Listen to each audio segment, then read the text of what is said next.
Gradital Construction Corporation. Right now po, nandito po tayo sa aming warehouse wherein papakita ko po sa inyo yung aming po wall panels. Ito po yung ating mga wall panels. Yan po ay merong thickness na 2 inches hanggang 6 inches thick. At ang pinakamakapal pa ho natin ay hanggang 8 inches thick. Now, yung sa mga 2 inches po natin at saka 3 inches thick na mga wall panels, pwede po natin yung magamit sa mga fences natin or pwede natin gamitin as partition walls.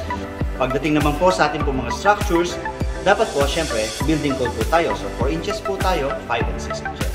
Now, what is good about our wall panels po? Our wall panels po kasi is the only wall panels right now sa level po namin na naka-ITEC approved po siya. Gamit po natin siya sa mga mass housing projects, sa mga governments, and also dun po sa iba pa pong mga projects ng gobyerno po natin. Isa pa po, ang ating pong wall panels, yung board po niya, ang aming po pinagmamalaki, yung board po natin is 5 mm thick, wherein ang common po is 4.5 mm. And yung board po natin, this is specially made para po sa mga wall panels. At ito po ay pinataas pa po ng 20% yung kanya pong tibay o yung sturdiness po ng ating boards.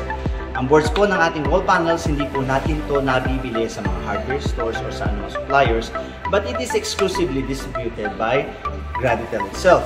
Yung wall panels po kasi natin, yung mga boards po natin o yung ating mga fiber cement boards, ang tawag po natin dito ay made to order boards. This is specially made for wall paneling po. So, katulad po nito, ito po yung boards natin. This is a very sturdy wall po at hindi po namin ito binibenta sa mga hardware stores.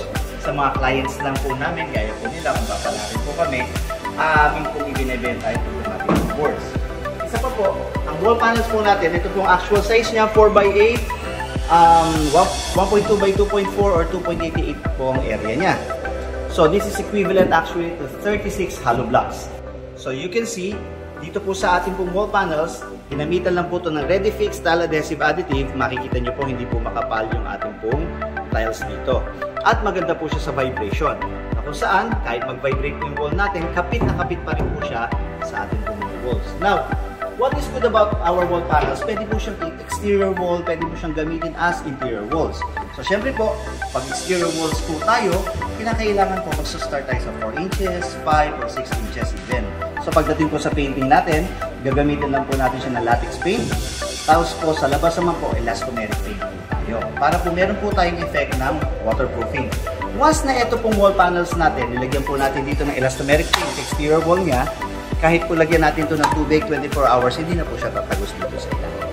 So, yun po ang kagandahan ng wall panels. Hindi mo na siya kailangan lasunin, hindi mo na siya kailangan lagyan pa ng pati pa yung buong walls niya. Pwede nang isisil mo lang yung joints niya. Ito po yung mga joints natin. First lift, paglagay mo po ng second lift, may joints po yan. Siyempre po, magpapatong itong dalawa.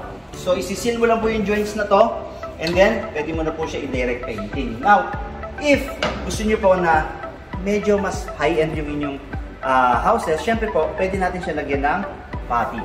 Pero hindi naman po natin kakapalan, matipid lang po sa pati kasi po, makinis na po yung ating walls. Ayan po. If there are any questions that you need about how to use the wall panel system, kami naman po, sa first delivery pa lang po natin, nagpapadala na po tayo ng team po natin para turuan po yung mga tao nyo as to how to install the wall panel system. Ayan po. Maraming salamat po. Hope you could call us at this number. And I'm hoping to work with you very soon. Salamat.